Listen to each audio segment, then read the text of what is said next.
Russia's really good at this because Russia pioneered social media manipulation in the mid 2010s and got a head start. But of course, Iran and China also invest heavily into information warfare.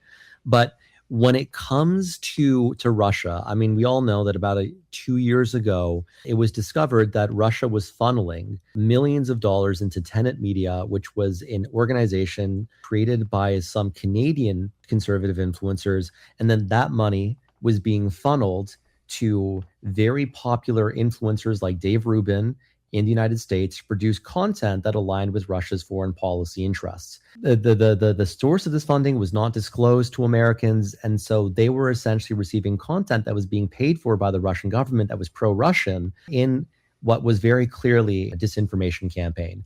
And so once that was revealed, the figures involved were put under investigation, but ultimately many of them were able to escape accountability. The question here is, what are some of the more recent attempts to mold the information environment in North America? And I think that Candace Owens and Andrew Tate showing up in Moscow and St. Petersburg is a great example of that.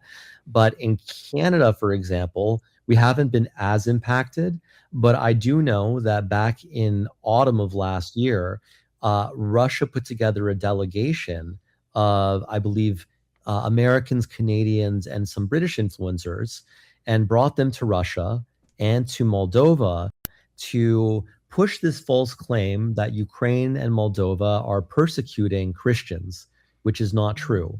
The delegation was essentially shepherded by the Russian Orthodox Church, which is controlled by Moscow and acts as an extension of state power. We know that at least one Canadian influencer attended who writes for a very popular Christian and anti-abortion site. So we can see Russia strategically targeting conservatives again.